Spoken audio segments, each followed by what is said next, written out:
अर्थव्यवस्था के विस्तार में हमारे बैंकिंग सेक्टर की बहुत बड़ी भूमिका होती है। आज भारत उन देशों में से एक है जहां का बैंकिंग सेक्टर सबसे मजबूत माना जाता है। लेकिन 9 वर्ष पहले ऐसी स्थिति नहीं थी। जब सत्ता का स्वार्थ राष्ट्रहित पर हावी होता है,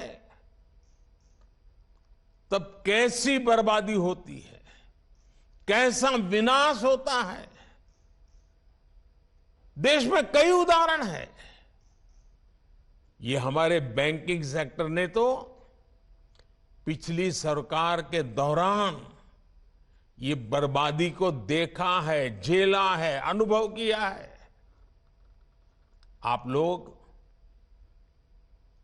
आजकल तो डिजिटल युग है, मोबाइल फोन से बैंकिंग का सेवाएं लेते हैं, फोन बैंकिंग करते हैं। लेकिन आज से 9 साल पहले जो सरकार थी ना, उस समय ये फोन बैंकिंग का कल्पना ही अलग थी, रिवाज ही अलग था, तरीके अलग थे, इरादे अलग थे।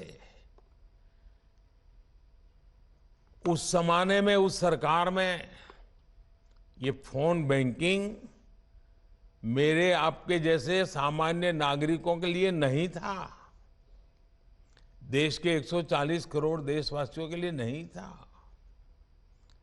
उस समय एक खास परिवार के करीबी कुछ ताकतवर नेता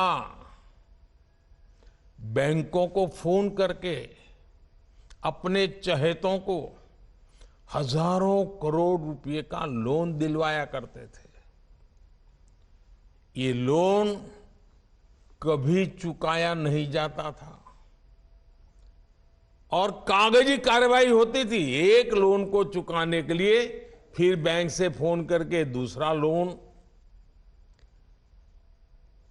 लोन चुकाने के लिए फिर तीसरा लोन दिलवाना। ये फोन बैंकिंग घोटाला पहले की सरकार के, पिछली सरकार के सबसे बड़े घोटालों में एक था।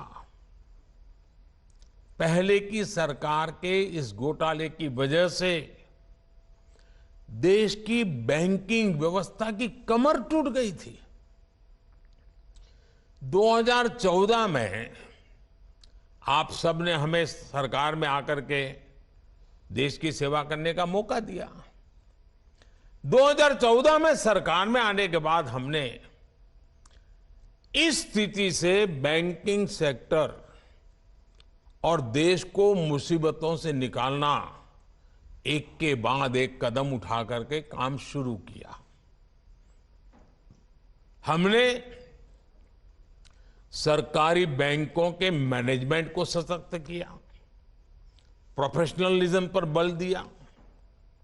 हमने देश में छोटे छोटे बैंकों को जोड़कर बड़े बैंकों का निर्माण किया। हमने सुनिश्चित किया कि बैंक में सामान्य नागरिक की 5 लाख रुपए तक की राशि कभी ना डूबे, क्योंकि बैंकों के प्रति सामान्य नागरिक का विश्वास पक्का करना बहुत जरूरी हो गया था। क्योंकि कई कोऑपरेटिव बैंक डूबने लगी थी, सामान्य मानवी की मेहनत का पैसा डूब रहा था। और इसलिए हमने 1 लाख से उसको सीमा 5 लाख कर दी, ताकि 99% नागरिकों को उनकी मेहनत की कमाई का पैसा वापस मिल सके।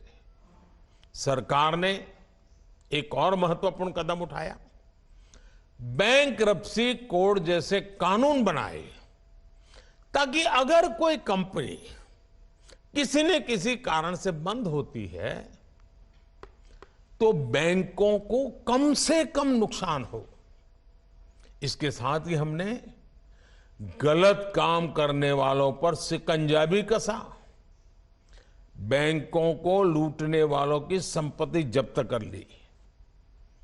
आज परिणाम आपके सामने है। जिन सरकारी बैंकों की चर्चा हजारों करोड़ के नुकसान के लिए होती थी, एनपीए के लिए होती थी, आज उन बैंकों की चर्चा रिकॉर्ड प्रॉफिट के लिए हो रही है। साथियों, भारत का मजबूत बैंकिंग सिस्टम और बैंक के प्रत्येक कर्मचारी, उनका काम पिछले 9 साल में सरकार के विजन के अनुकूल जो उन्होंने काम किया है, वो हम सभी के लिए गर्व का विषय है। बैंक में काम करने वाले सभी मेरे कर्मचारी भाई बहनों ने इतनी मेहनत की, संकट में से बैंकों को बाहर लाए, देश के अर्थतंत्र विकास में अग्रसर होकर के भूमिका निभाई। और इन बैंक कर्मचारियों ने, बैंक के लोगों ने कभी भी मुझे और मेरे विजन को न नकारा न निराश किया। मुझे याद है जब जनधन योजना शुरू हुई तो जो पुरानी सोच वाले लोग थे वो मुझे सवाल पूछते थे, गरीब के पास तो पैसे नहीं, वो बैंक खाता खोल के क्या करेगा, बैंकों पे बर्डन बढ़ जाएगा, बैंक का कर्मचारी कैसे काम करेगा। भांति भांति के निराशाएं फैलाई गई थी। लेकिन बैंक के मेरे साथियों ने गरीब का जनधन खाता खुले, इसके लिए दिन रात एक कर दिया। झुग्गी झोंपड़ी में जाते थे बैंक के कर्मचारी, लोगों के बैंक के खाते खुलवाते थे। अगर आज देश में करीब 50 करोड़ जनधन बैंक खाते खुले हैं तो इसके पीछे बैंक में काम करने वाले हमारे कर्मियों का परिश्रम है, उनका सेवा भाव है।